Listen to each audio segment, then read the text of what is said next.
Shalom Bapak Ibu, kita jumpa lagi di hari ini. Kita mau renungkan firman Tuhan, mari kita berdoa. Betapa hati kami melimpah dengan syukur atas anugerah-Mu dan kasih setia-Mu yang selalu baru tiap-tiap pagi kami rasakan. Dan hari ini kembali kami ada, kami mau memulai dengan-Mu Tuhan melalui firman-Mu. Mari ya Roh Kudus, terangi dan tuntunlah hati kami. Demi Kristus kami berdoa. Amin. Bapak Ibu, firman Tuhan kita terambil dari Roma 12 ayat 20 dan 21.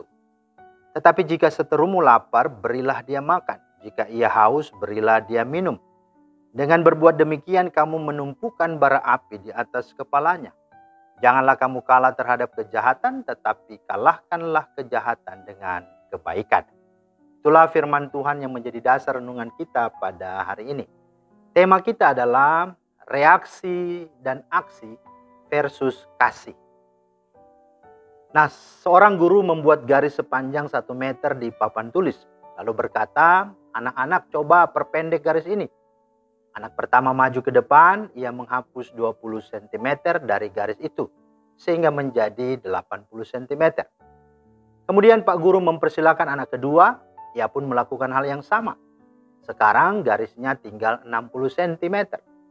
Anak ketiga dan anak keempat pun maju ke depan melakukan hal yang sama.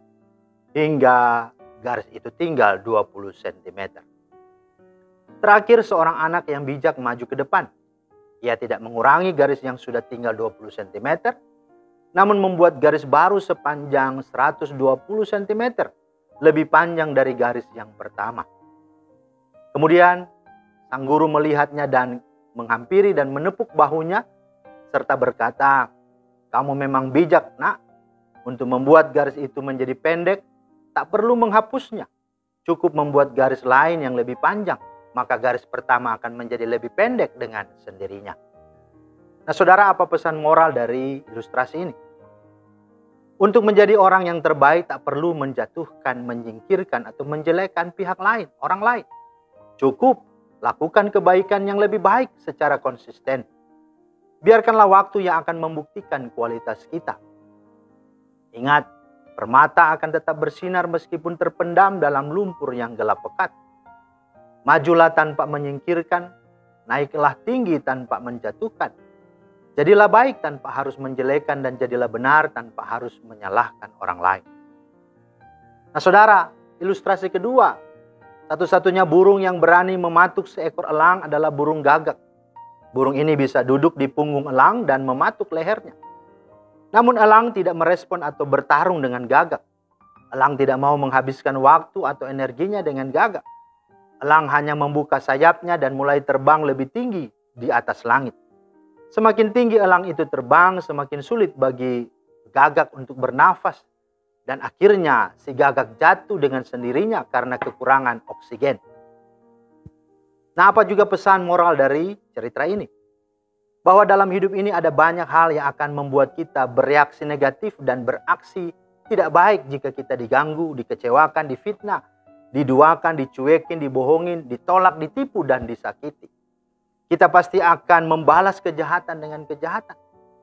Tetapi sesungguhnya janganlah demikian. Janganlah kita melakukan itu. Sebab tidak semua pertempuran, tidak semua argumen atau kritik perlu saudara tanggapi atau balas balik. Angkat saja standar hidup saudara, mereka akan jatuh. Berhentilah membuang waktu dengan gagak. Bawa saja ke ketinggian, maka mereka akan memudar dan jatuh dengan sendirinya. Seperti seekor gagak. Dan inilah yang Yesus kehendaki. Sehingga dia menyampaikan dalam Matius 5 ayat 39 sampai 44. Tetapi aku berkata kepadamu, janganlah kamu melawan orang yang berbuat jahat kepadamu. Melainkan siapapun yang menampar pipi kananmu, berilah juga kepadanya pipi kirimu. Dan kepada orang yang hendak mengadukan engkau karena mengingini bajumu, serahkanlah juga jubahmu. Dan siapapun yang memaksa engkau berjalan sejauh 1 mil, berjalanlah bersama dia sejauh 2 mil. Kamu telah mendengar firman, kasihilah sesama manusia dan bencilah musuhmu. Tetapi aku berkata kepadamu, kasihilah musuhmu dan berdoalah bagi mereka yang menganiaya kamu. Dan perkataan Yesus ini ditegaskan lagi, diulangi lagi oleh Paulus dalam Roma 12 ayat 20 dan 21 yang menjadi bacaan kita tadi, bahwa di sana dikatakan, Jika seterumu lapar, berilah dia makan. Jika ia haus, berilah dia minum. Dengan berbuat demikian, kamu menumpukan bara api di atas kepalanya. Janganlah kamu kalah terhadap kejahatan, tetapi kalahkanlah kejahatan dengan kebaikan. Karena itu, saudara-saudara yang dikasihi Tuhan, mari jadikanlah kasih Kristus sebagai dasar dan motivasimu bereaksi dan beraksi terhadap situasi apapun, sehingga hidupmu menjadi saksi.